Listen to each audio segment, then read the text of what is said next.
First leg, today I'm going to teach one lesson from the NCERT Class 9 textbook Beehive. And the name of the lesson that I'm going to teach is chapter number 6, My Childhood. Now, since this is a pre-recorded lesson during this lockdown, it will be different from the regular teaching.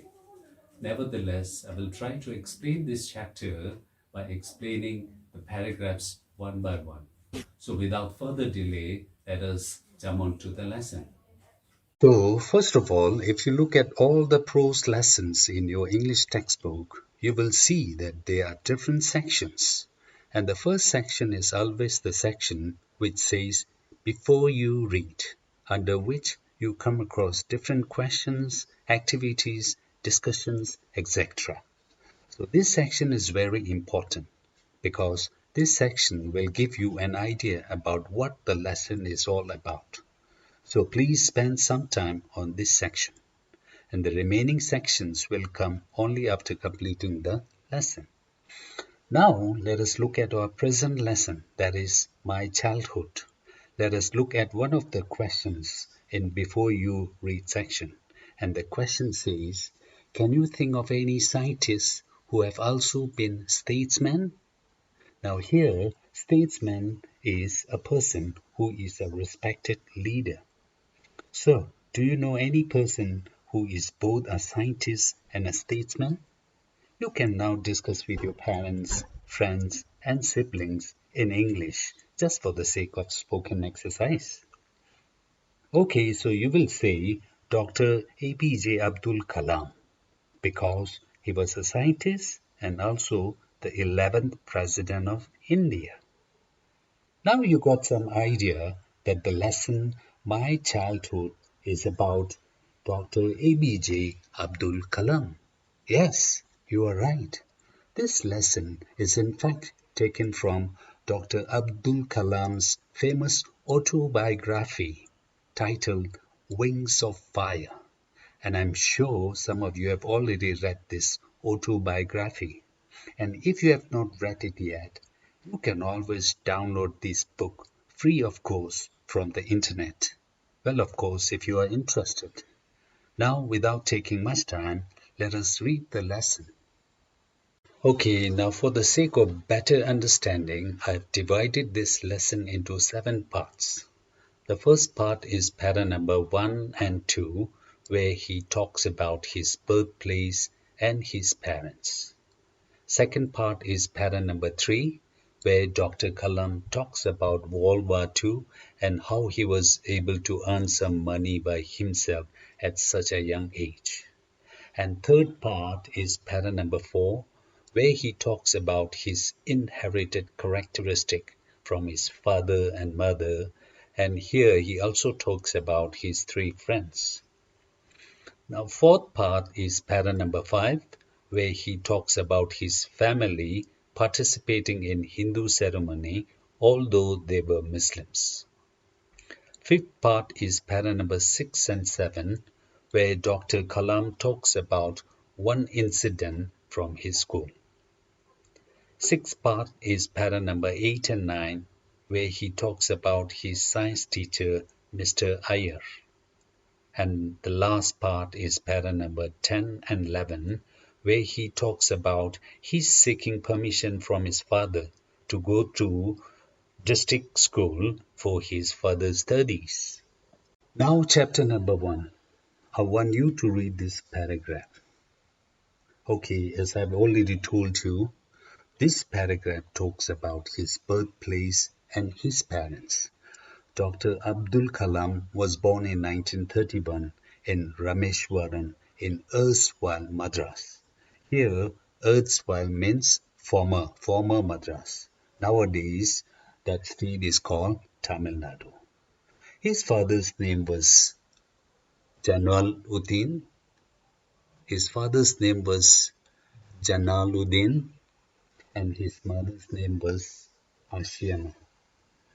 You know, they both were very generous and kind, and he said that they were more outsiders than their family members, whom his mother fed every day.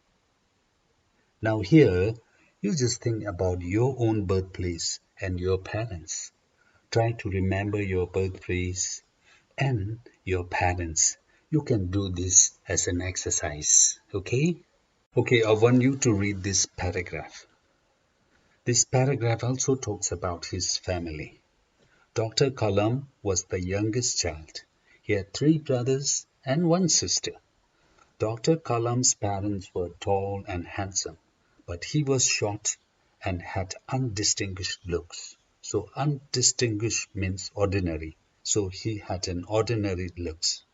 His father was a very simple man, and he used to avoid all unnecessary comforts and luxuries. Yet he was very strict. Austere means simple and strict. His father was very simple and strict. His parents provided all the necessities like food, medicine, and clothes. Dr. Kalam also said that he had a secure childhood. So secure means safe. He had a safe childhood. Okay, now after reading this paragraph, I want you to reflect upon your own life. How many siblings do you have? How was your father and mother? Do you also have a secure childhood? Please try to write this down as a writing exercise. Okay? This is para number 3. Here Dr. Kalam talks about the Second World War. Okay, so whenever you read a biography or autobiography, you not only learn about the person, but you will also know about some important events of the world. So here in our story, Abdul Kalam mentions about the World War II, which broke out in 1939. Okay?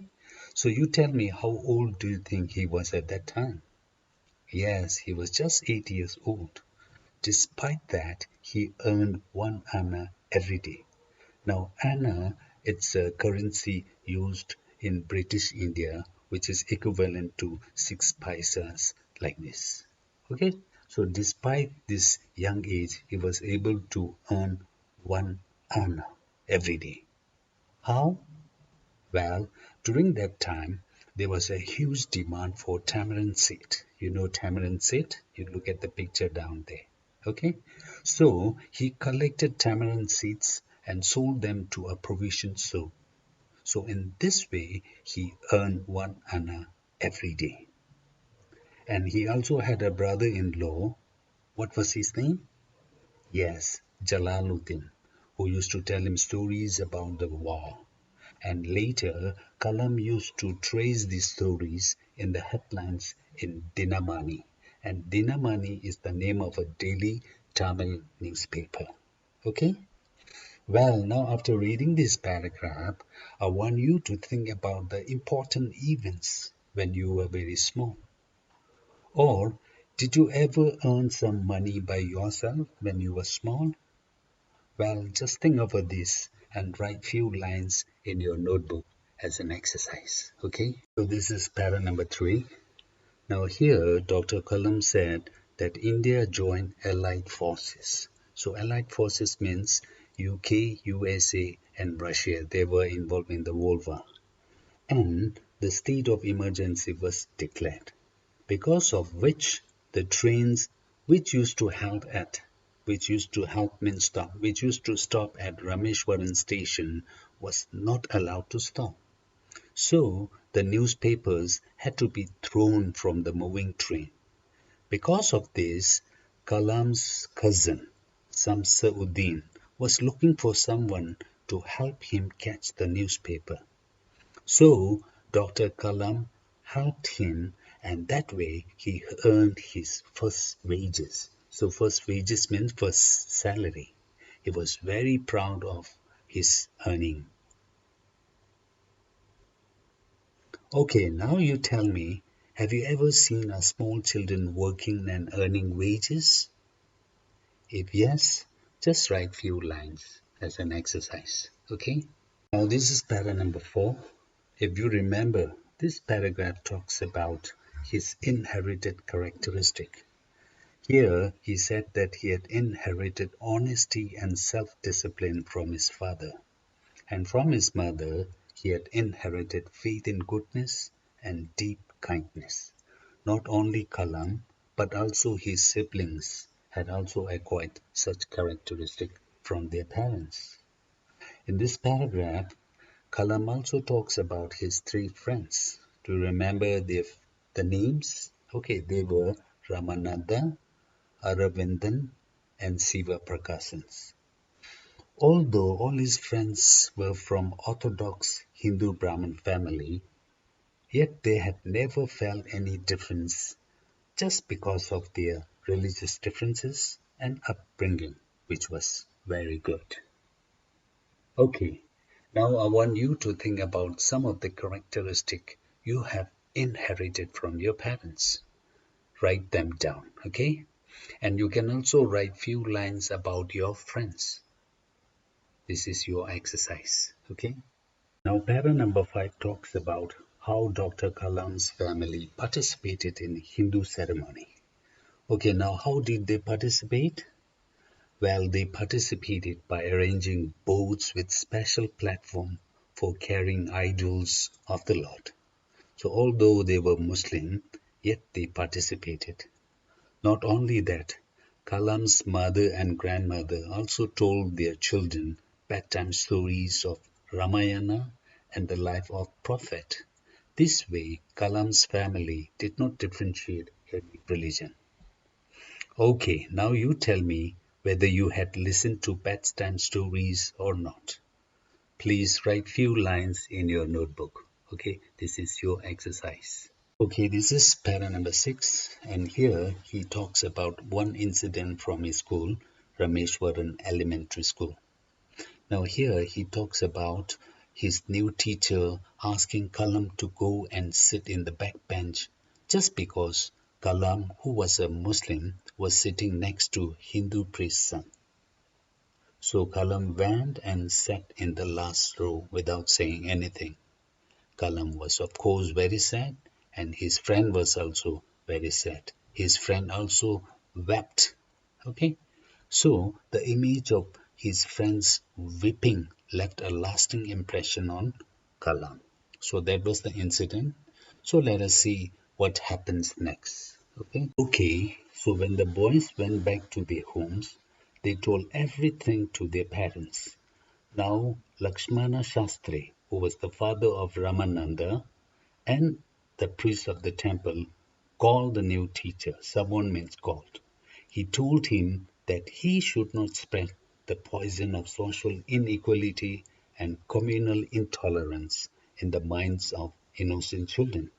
He also asked the teacher to either apologize or quit the school and the island. In the end, what happened? The new teacher regretted his behavior and he became reformed. He no longer made any difference on the basis of religion. Okay, so now you tell me, did you ever get punishment when you were small? If yes, please write few lines in your notebook. Okay, this is your assignment. Okay, now para number 8 talks about his science teacher. His science teacher's name was Siva Subramania Iyer. He was an orthodox Brahmin and his wife was very conservative, which means very traditional. But Mr. Siva Subramaniam was a rebel. He did not believe in the social barriers. He wanted all the people to mingle freely. He was fond of Kalam and would spend hours with him. He wanted Kalam to develop so that he could go par with highly educated people of the big cities. So his science teacher encouraged him a lot. Now, do you have any person who encouraged you when you were small? Please write few lines, okay? Para number 9 talks about his science teacher. One day his science teacher invited Kalam to his home for a meal. His wife was surprised to see a Muslim boy invited in her kitchen, so she refused to serve him food in the kitchen. But his science teacher was not surprised of her behavior, nor was he angry. On the contrary, he served food to Kalam with his own hands. Not only that, Mr. Iyer invited Kalam for another meal, but Kalam was hesitant. Again, his science teacher encouraged Kalam by saying that if you decide to change the system, problems have to be confronted. Confronted means faced. Problems have to be faced. So, once again, Kalam went for dinner. But this time, Mr. Iyer's wife had totally changed. She took Kalam inside her kitchen and served him food with her own hands.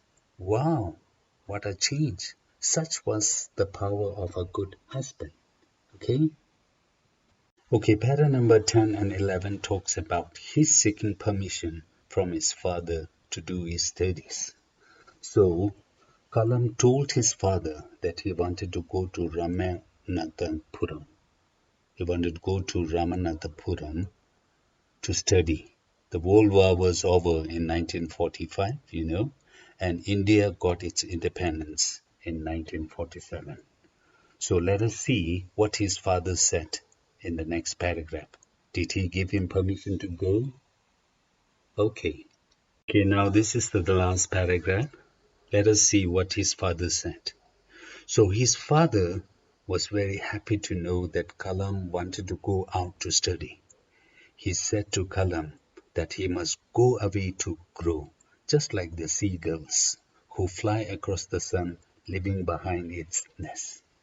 On the other hand, Kalam's mother was hesitant, so his father quoted few lines from Khalil Gibran's famous poem on children. He told her that children have their own thoughts and life's dreams, and they can't control them.